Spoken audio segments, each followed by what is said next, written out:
Hi everyone, this is Dan, and this is Cyberfrog Unforgettable Tales number 3. And as you can tell, I'm kind of holding this phone up. This is a remote review going on right here. So I actually just got this package in the mail a week ago. This is actually part of the Warts and All package from Ethan Van Sciver. Also have this massive tome of 90s comics right here from Ethan. Basically his old Cyberfrog material collected in a hardbound. Very nice hardbound, by the way. He also, I guess the added bonus and perks for this one was this collection binder for cards and stuff. It's got a bunch of trading cards. It's kind of funny, I've accumulated so many cards from all these crowdfunders, and I'm not even like a card collector. So I'm kind of wondering if I should just try to find one of those cheap plastic slips and try to fill this thing out with whatever cards I've gotten, and then maybe try to flip it on eBay to see if anybody would actually pay for it. At this point, I'm trying to figure out ways to fund all these crowdfunders that I support with previous crowdfunders or books that didn't really pan out.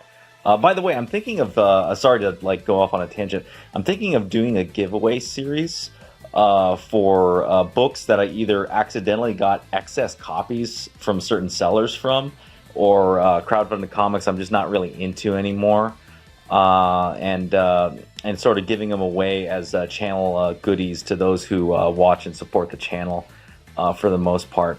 But anyhow, enough of all of this stuff. This is what we're really here for. So you guys probably remember I did a review of Unforgettable Tales number 1 and number 2. And those are essentially Cyberfrog number 1 and 2 from Hall of Heroes. So those were Ethan Van Sciver's early days. So these things are reprinted and basically remastered by Kyle Ritters. He redoes the colors, and then Eric Weathers redoes the lettering. And then it looks like there's some extra weird crossword puzzle stuff on the back by 3D Robin. Anyhow, so Ethan reprints this stuff on really nice paper, and he also does this real cool foil embossment and also does a brand new cover. And his new covers for these reprints, by the way, are really freaking cool. Say what you will about Ethan about some of his other stuff, but man, his art is dope. I'm not gonna lie, his art is super dope. I really dig this cover. I think this is a really cool ass cover for me personally. And then of course he always does this silver foil, super shiny, all caps comics logo on the back. So anyway, going into this book is really interesting. So the history of this book, according to Ethan, is this was kind of like lost material, and this is the first time this was ever printed. And essentially, this is the original Harris Comics Cyberfrog number 2, and then for whatever reason, he decided not to publish it or decide to make it the Harris Comics number 2. He just kind of threw it in his drawer and basically redid the entire story. And I kind of understand why he redid the story, because if you read this story, I mean, spoiler alert, basically Deathfly, one of the main villains in Cyberfrog, gets killed in this story fairly permanently, or though at least it sounds like it's fairly permanently. And then also this story is the first appearance of Heather Swain, which is a pretty important character. Oh, by the way, can't see it, he signed it right here, got that silver marker. This is the first appearance of Heather Swain, which is a pretty important character in Cyberfrog. Basically, one of the main protagonists, best friend of Cyberfrog. But yeah, this particular issue, what I think is sort of interesting about it, and again, you know, essentially this is Ethan's early works, so it's typical 90s comics kind of stuff. You know, the writing for all of these Cyberfrog issues, honestly, especially going through this stuff, it's very much 90s references, in-jokes with him and his friend, Trent Kanuga and Matt Martin, and a lot of other references to what was going on in both comic books and pop culture at the time. And, you know, as they always kind of tell you in a lot of writing advice videos, try to avoid using pop culture references as much as you can, because it tends to date your work, and this is a great example.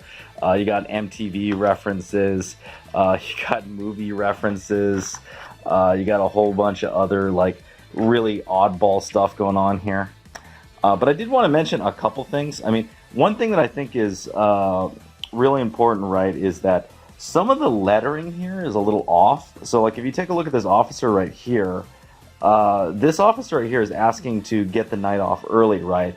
And then if you look at the next panel right here, it sounds like this officer is talking about having the night off, and this one congratulating him to have the night off. When in reality, these two word balloons should be swapped between the two speakers right here. There's another one right here. I'm gonna go find it. By the way, this guy gets freaking whacked right here by this weird looking Image Comics motherfucker, basically.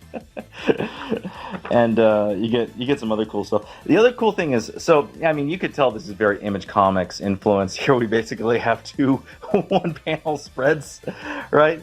But I will say this: if you are going to do a one-page splash like this, then definitely be prepared to do something like this. I actually don't mind this so much. I actually like this more than other one-page splashes that I've seen. And that is using caption boxes, you know, in little short spurts, right? You don't want big caption boxes. You just want like little short little blurbs right here that kind of push along and kind of flow in a way, right? If you're going to do this kind of big splash page, right? But yeah, man. Oh my goodness! See, I never got the reference right here. What he's like. So the Cyberfrog re-meets Deathfly right here after getting his ass kicked in his apartment. By the way, Cyberfrog gets. I know I'm jumping around here, but again, this is kind of like an issue. Is sort of like an afterthought, right? As it's not continuity anymore because of the new Cyberfrog, and it's also kind of just a fun little collectible of Ethan's career. But yeah, Cyberfrog gets drunk in this issue, which is kind of hilarious. There's another thing. I'm trying to remember one of the errors that kind of bugged the hell out of me in this issue. Where are you? It's ironic. Oh, yeah. See, you got right here. You know, he makes a funny joke about the Beatles. They can... but that's not what I'm all about. They can tell. By the way, I can barely see how like the lettering right here is. Yeah, they say that you see how there's a C, so there's an error right here. They say that all you need is love, but who exactly are they? The Beatles. And studies showed that 25% of them are violently murdered. Ethan, God, Ethan was such a dick back in the days. And most people prefer send cells, really? What is my point by bringing this up? I think Ethan, you know, I've noticed this a couple times in some of his books. He's not nearly as bad as other people. Like, I know Kyle Ritter's book, Starblades, was really bad. But now I'm starting to notice it in Ethan Van Sciver's book. And, you know, just heads up, Ethan, I don't know if you watch these videos, but you really might want to consider hiring more copy editors, or if you aren't hiring a copy editor, definitely hire a copy editor, because I'm seeing a lot of spelling errors kind of slip through here. And, you know, I know this, that, you know, it's not the letters, you know, job to do that, and technically it isn't, but yeah, you got to catch these things, because sometimes you get through this and you're kind of like, what the heck? Like, you remastered this and you didn't catch this error. You know what I mean? So I don't know if there's any copy editors in Comicsgate, but I think they're, by the books I'm reading right here, there's definitely a demand for it, or a need, I guess I should say. But anyway, this was kind of a fun little book to read. Definitely extremely 90s. There was a couple parts that I chuckled at. I think this was not nearly as good as the Cyberfrog number 2 that was Unforgettable Tales number 2. That one was definitely the superior issue compared to this one. And at least in my opinion, it definitely was the one that deserved to get printed. And I kind of can see why this one didn't get printed back in the days. But it is a fun little book to kind of revisit and see what's going on and whatnot. Anyhow, that's the video, and here's all the rest of the stuff right here. Like, there's Salamandroid and everything. By the way, for those who are wondering, is Ethan's writing better now than it was back then? Without a doubt, definitely.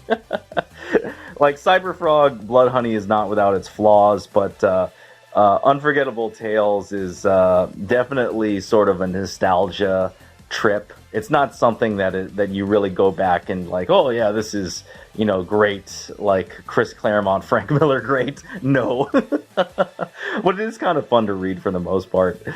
And then in general, there are some issues in this this omnibus right here that are actually pretty decent for the most part. Again, not great, and I can see why Ethan was somewhat hesitant to reprint some of this stuff, because it's definitely not up to snuff with what he's capable of now. But I think for completeness, it's kind of nice to look back at. And, you know, Ethan makes a lot of references to all of these old villains, and it's kind of nice to see where these villains came from and, you know, their original origins, right? So if you're actually really interested in Cyberfrog, you know, it kind of helps to actually have the original collection.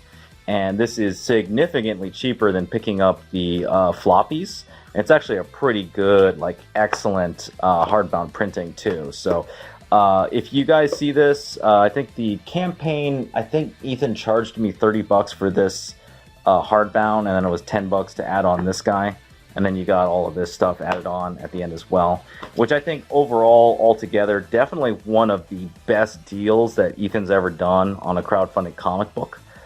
But yeah, I think he said he was going to put it back on eBay. I'm not 100% sure.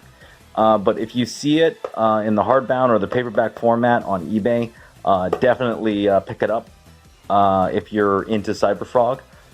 Otherwise, you know, well, I mean, you know what you like, right? At this point, and, at least you get to see what this stuff looks like in your hands, right? Anyhow, that's the video, guys. Let me know what you think. If you like this video, please hit the thumbs up. Subscribe if you haven't subscribed. Hit the bell for notifications. If you got any comments on Cyberfrog Unforgettable Tales number 3, or I guess the Warts and All crowdfunder, leave it down below, and I will see you next time.